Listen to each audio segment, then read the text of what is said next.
Bakit? Papunta ako sa DPWH briefing. Ibaba natin yung Pakiusap kayo. Ba't si Alvin dito tinawag? Okay. Boss, okay na? Kung live dito. Meron na ba? Hindi ko pa na... Sige, hintayin na lang natin. Hintayin natin. 3 p.m. naman, magsesesyon na kami. So, hintayin na lang natin. Let's not preempt anything. Let's just wait. Malapit na 3 p.m. na lang.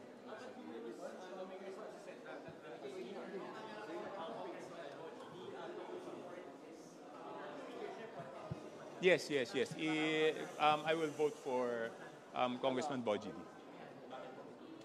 Hindi, kasi magkakaroon ng leadership na change, di ba? Ito yung first step naman doon sa reforma.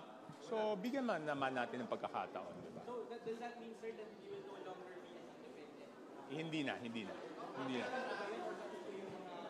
Si Alvin, nakausap ko, ganun din. Si Duke, parating pa lang si Duke eh. So, mukhang ganun din. Mukhang ganun. Kasi di ba, ang reason lang naman namin doon is hindi kami, we were saying naman, supportive kami kay Presidente BBM. Yun lang nga, yung speaker ang hindi namin kaya boto. Since magkakaroon ng change ng leadership, supportahan natin at tulungan natin.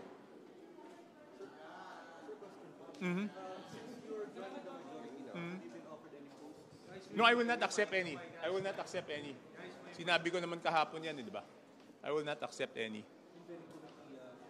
Parang wag na lang. Para lang talagang maliwanag na ang naging intention ko is baguhin lang yung budget, magkaroon ng reforma at saka syempre matigilan yung corruption. So maliwanag na yun lang yung pakay.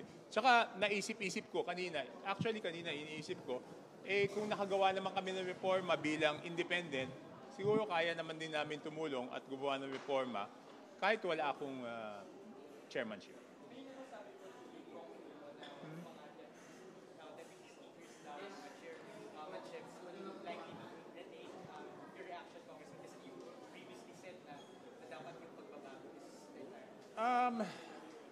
Yung iba do, ako I'm just one vote, Kung tatanungin yung opinion ko, meron namang deputy speakers na dapat maiwan. Tingin ko, meron din naman dapat na palitan. With regards to the committee chairmanships, at this point in time, nasa gitna tayo ng budget, wag muna tayong gumalaw ng kahit anong committee chairmanships dahil madidistract lahat eh. Di ba? Naghahabol tayo ng oras doon sa budget, So, yun. Tingnan natin. Siguro naman, sana naman magkusa sila, di ba? Sir, what other steps should the chamber take to manumbalik yung public trust?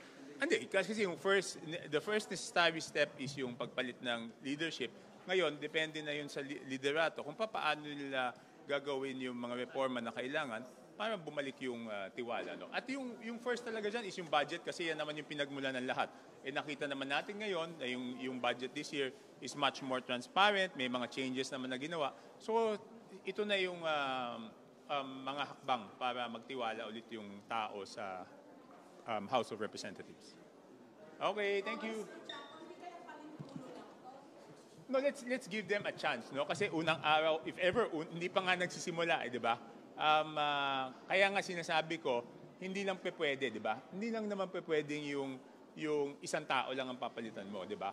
Kasi if Congressman incoming Speaker Boji D wants to make reforms, dapat kasama niya rin yung mga gusto ng reforma, di ba?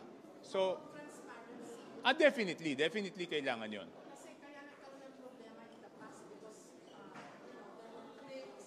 Yeah.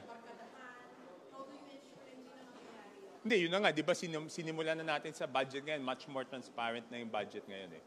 So, alam ko kailangan bilisan kasi medyo inip yung tao, pero subukan natin makatulong doon sa reforma ngayon. How about pork barrel? Kasi alam naman natin the intent of the decision of the Supreme Court, the spirit of the law, na dapat wala ng pork barrel. Dapat talaga wala. Dapat talaga. Contrary yung nangyari. Hindi, dapat talaga yung mga soft, dapat talaga pag na-approve namin yung budget, talagang executive na magde-determine kung saan siya dapat mapunta at sino dapat ang mabigyan.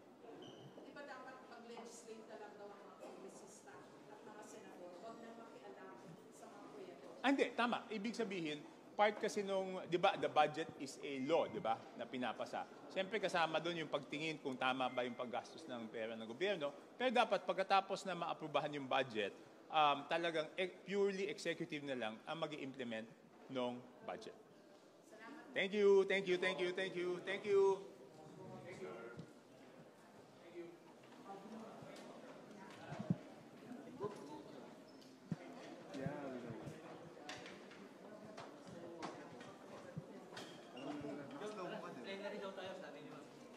Sa amin, pag wala, may kasi. Ay, di ba kaya? Hindi, pag wala, sa amin. Hindi sa news.